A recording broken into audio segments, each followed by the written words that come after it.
Madam అమృత ప్రాణ ఇష్యూలో ఇప్పుడు కోర్టు తీర్పు ఇచ్చినది ఎలా చూస్తున్నారు మేడం? కోర్టు న్యాయమైన తీర్పే ఇచ్చింది.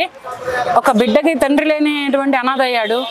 ఒక ప్రేమించి పెళ్లి చేసుకున్నటువంటి అమ్మాయికి భర్త లేని ఒక మోడైపోయిన అమ్మాయి, అలాగే ఒక తల్లిదండ్రులు ఒక బిడ్డను కోల్పోయారు.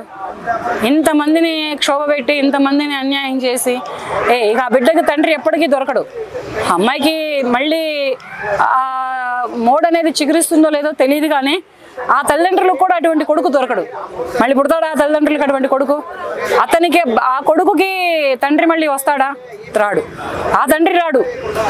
అదొకటి ఏంటంటే న్యాయమే జరిగింది, కానీ ఇంతకంటే కూడా ఇంకా ఏదైనా అడ్వాంటేజ్గా తీసుకొని ఇంకా ఏదైనా కొత్తగా వేసినట్లయితే బాగుంటుండే.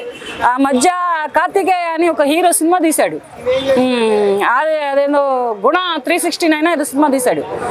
అతను ప్రేమించిన అమ్మాయిని ఎంతమంది ఎలాగైతే ఆగం చేశారో అంతమందికి ఒక్కొక్కరికి ఒక్కొక్క అవయవాన్ని కట్ చేసి పారేశాడు.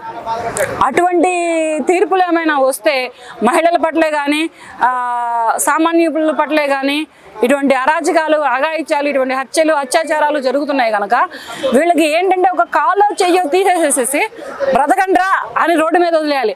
అంతేగాని వీళ్ళని ఎన్నాళ్ళు బట్టి లోపల కూర్చోబెట్టి వీళ్ళని మేపి వీళ్ళకి హాస్పిటల్ ఖర్చులు పెట్టి వీళ్ళకి అవసరాలు అయితే వీళ్ళ ఫ్యామిలీని జైలుకి రప్పించి చూపించి మెప్పించి చూపించడానికి ఏం గవర్నమెంట్లో ఏమన్నా పిచ్చియా, లేకపోతే న్యాయస్థానాలకి ఏమన్నా తెలియదా, లేకపోతే చట్టాలు ఏమన్నా గుడ్డియా? ఇవన్నీ కావు కదా. అది కాదు ఇప్పుడు కావాల్సిన తీర్పు.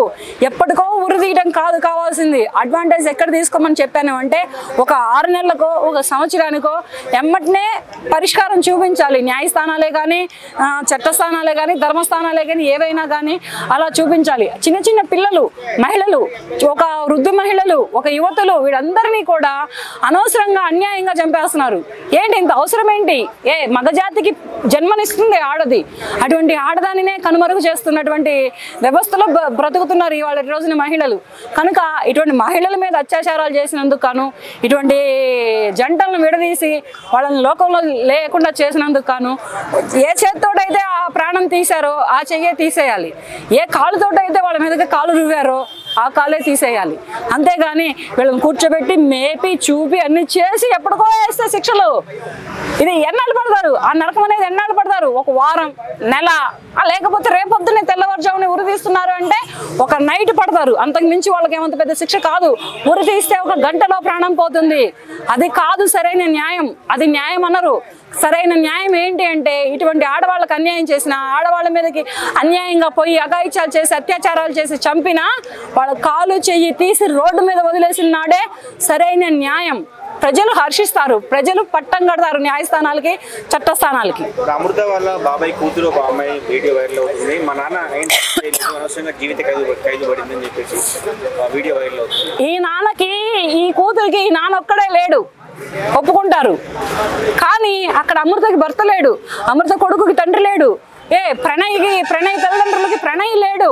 వీళ్ళ నలుగురు బాధ ఎవరు అనుభవించాలి? ఈ ఒక్క కూతురే మా నాన్న తప్పు చేయలేదు అంటే తప్పు చేయకుండా శిక్ష అయితే ఎవరు వెయ్యరుగా. తప్పు చేయకుండా అక్కడ రుజువులు లేకుండా 8 ఏళ్ళు ఎందుకు ఆపారు? రుజువులు తేల్చుకోవడం కోసం, నిజాలు తెలుసుకోవడం కోసం తేల్చి ఫిల్టర్ చేసిన తర్వాతనే శిక్ష వేశారు. అమాయకంగా ఏమి యావజ్జీవ శిక్షలు వేయలేదు, ఉరి శిక్షలు వేయలేదు. చంపినాయన చచ్చిపోయాడు కదా. అసలు మారుతీరావు ఎక్కడున్నాడు? మారుతీరావుకి తెలియదా నన్ను పట్టుకుంటారు, నన్ను ఎట్లయినా వేస్తారు అనని? పరువుకంటూ పోవద్దు. ఇక్కడ కులాలు అనేవి మనం పెట్టుకున్నవి, అంతేగాని ప్రతి ఒక్కళ్ళం ఒక జన్మ.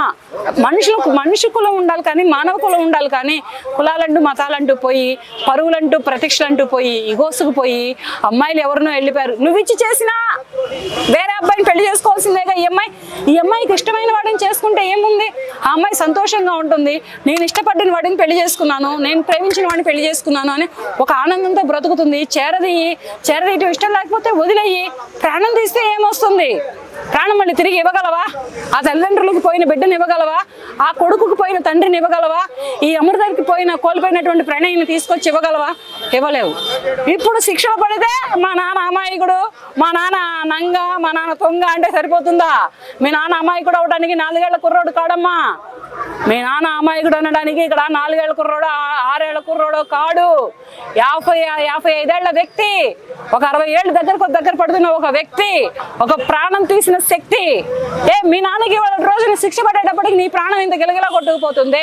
ఆ రోజున ప్రణయ్ గొంతు కోస్తూ ఉంటుంటే అతని ప్రాణం ఎంత విలువలా కొట్టుకుపోవాలి. అది చూసిన ప్రణయ్ భార్య అయినటువంటి అమృత ఎంత చచ్చిపోయి ఉండాలి. అది చూసినటువంటి ప్రణయ్ తల్లిదండ్రులు ఎంత అల్లాడిపోయి ఉండాలి. ఈ రోజు కూడా వాళ్ళు ప్రణయ్ సమాధి దగ్గరికి వెళ్ళి బోరున ఏడ్చినటువంటి క్షణాలు ప్రజలు మర్చిపోలేరు.